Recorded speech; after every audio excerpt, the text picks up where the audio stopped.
दी रह सकती हैं। ऑटो स्पेस में इस अच्छे मोमेंटम के बाद आपकी क्या राय है?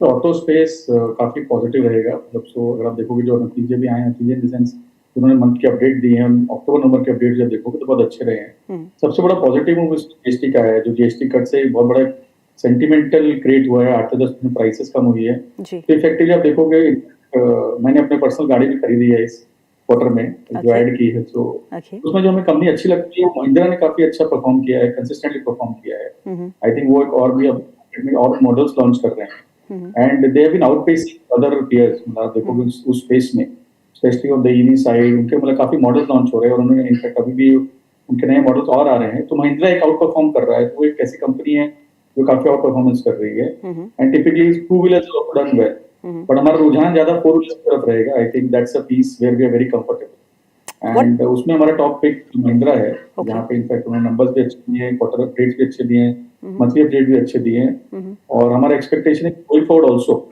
उनका ये मोमेंटम कंटिन्यू रहेगा। इनफैक्ट मैनेजमेंट काफी बुलिश है in terms of their things, they are looking at new models coming इन।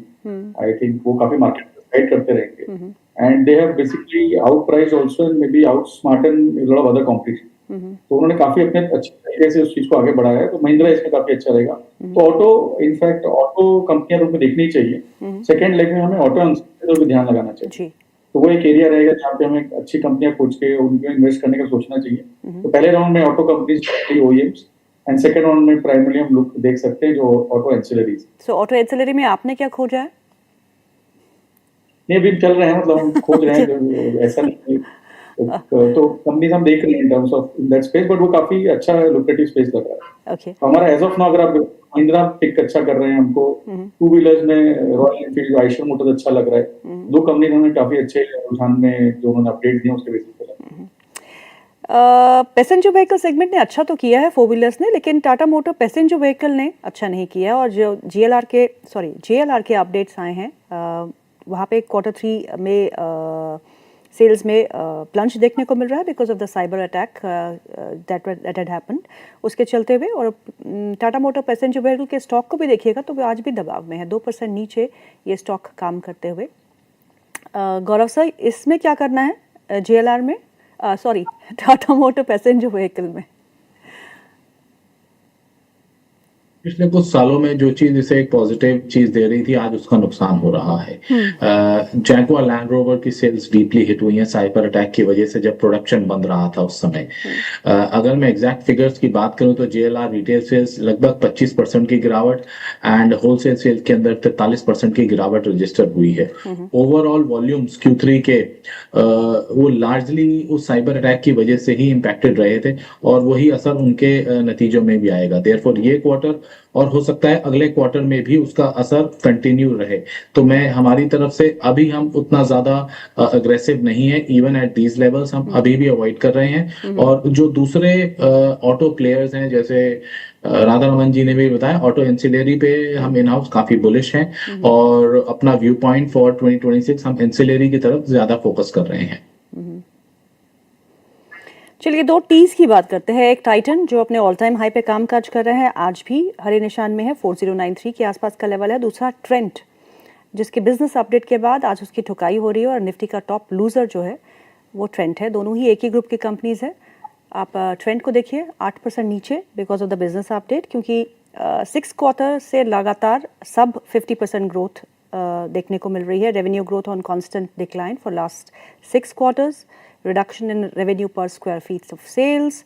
और कंसर्न जो है वो ये है कि इन्वेस्टमेंट ज़्यादा हो रही है for expanding the retail showrooms and spaces, और वैल्यूएशन भी अभी भी चीप नहीं माना जा रहा है। मिस्टर अग्रवाल, अगर आप ट्रेंड को ट्रैक करते हैं तो 8% के फॉल के बाद आप खरीदेंगे? नहीं मैडम, अभी हम नहीं खरीदेंगे किसी चीज को अभी, क्योंकि देखिए सबसे जो ट्रेंड की पॉजिटिव चीज थी वो था continuous growth. So they excited the market, they brought in new formats, they brought in affordable fashion, and कहीं ना कहीं वही हम नेगेटिव पे जा रहा है। तो उनके जो ग्रोथ इम्पैक्ट हो रहे हैं एंड आज देखोगे तो मोटा मोटा 40-45% डाउन है अपने टॉप से। तो ये काफी प्रॉब्लमेटिक चीजें हैं। तो उसमें अभी कम से कम उनका करेक्शन होकर सेटल होने दीजिए, late the growth come back.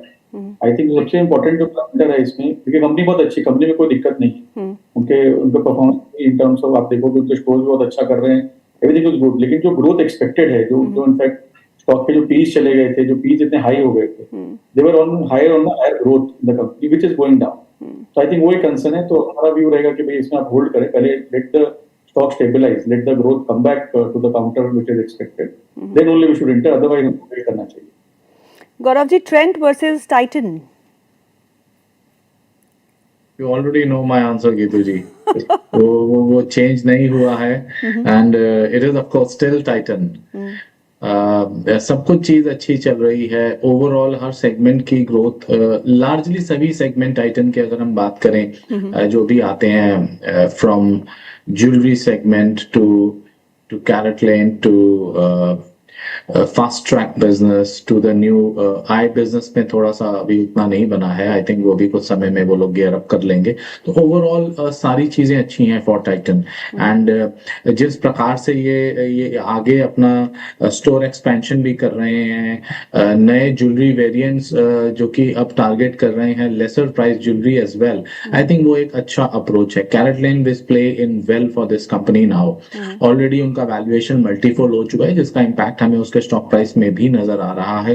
That is one of the reasons ये शेयर के अंदर उछाल आता चले ही जा रहा है, एंड आई थिंक ये कोई भी नरमी मिले इसके प्राइसेस में तो उसे एक बाइंग अपॉर्चुनिटी की तरह कंसिडर करना चाहिए।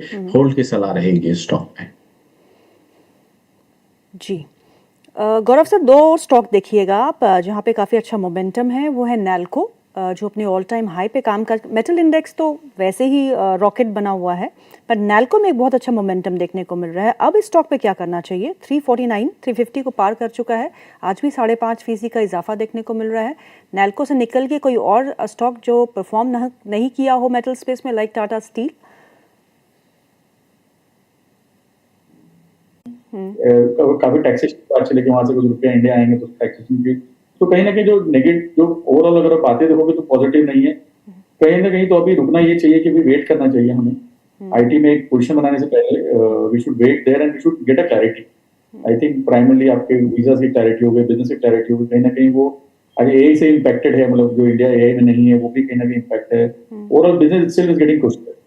तो आईटी में हमारे हिसाब से अभी वेट करना चाहिए फॉर इन्वेस्टमेंट, फर्दर इन्वेस्टमेंट है, और ये शॉर्ट टर्म वोलेटिलिटी दूर रहना चाहिए आईटी के। तो आईटी एज अ सेक्टर थोड़ा अवॉइड बनता है एज ऑफ नाउ। एक बार क्लैरिटी इमर्ज आउट होती है तो फिर हम बाउंस बैक उस सेक्टर में डेफिनेटली करेंगे। बट आपकी एक्सपेक्टेशन क्या है अर्निंग से इस बार? Earning should be slightly flat, it should not be, it will not be greater in terms of, तो अर्निंग ऐसी नहीं कि अर्निंग बहुत अच्छी आएंगी, मतलब earning should be flat, slight to positive, but कहीं ना कहीं अर्निंग से ज्यादा ये सेक्टर जो प्राइसेस है वो रुझान रहते हैं कि भाई आगे क्या है, तो कहीं ना कहीं अर्निंग उसमें डाइल्यूट हो जाती है। इट इज नॉट एट कि अर्निंग्स पे ही काउंटर करते हैं, तो अर्निंग्स पे अभी थोड़ा वोलेटिलिटी है, तो वी शुड होल्ड ऑन, मतलब that's I would say our view in terms of we should stay away from IT for now.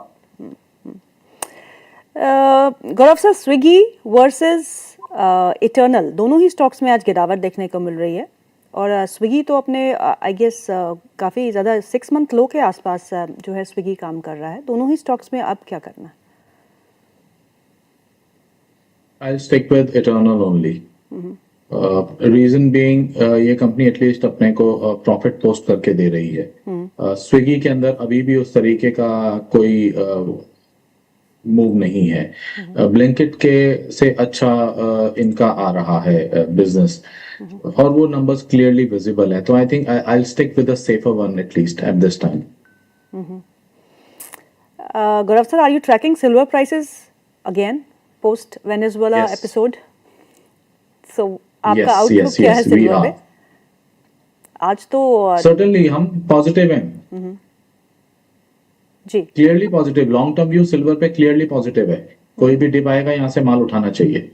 और गोल्ड गोइंग फॉरवर्ड इनटू 2026 यहाँ पे सिल्वर ही और अच्छा परफॉर्मेंस करेगा, बल्कि मैं साल भर नहीं और भी लंबी अवधि का भी व्यू रखें तो भी रखना चाहिए। गोल्ड से बेटर परफॉर्मेंस आनी चाहिए सिल्वर की। अगर यहाँ से इंटेंसिफाई होती है फर्दर कोई भी चीज तो सेफ हेवन बाइंग कंसिडर हो सकती है यहाँ पे, लेकिन वो एक शॉर्ट टर्म इम्पैक्ट रखेगी। सो वो आगे थोड़ा सा वेट एंड वॉच होगा, बट सिल्वर पे तो एक क्लियर पॉजिटिव व्यू है। अग्रवाल जी, पावर स्पेस में थोड़ा बहुत हलचल देखने को मिल रही है। अगर हम देखें तो 2025 जो है पावर सेक्टर के लिए बिल्कुल अच्छा नहीं रहा था। REC, PFC, टाटा पावर चले ही नहीं। In fact they were the worst performers as far as the stocks are concern, individual stocks are concern. But 2026 के आगमन से पहले ही थोड़ा एक मोमेंटम जो है वापस पावर स्टॉक्स में देखने को मिल रहा है। So anything you like in power space?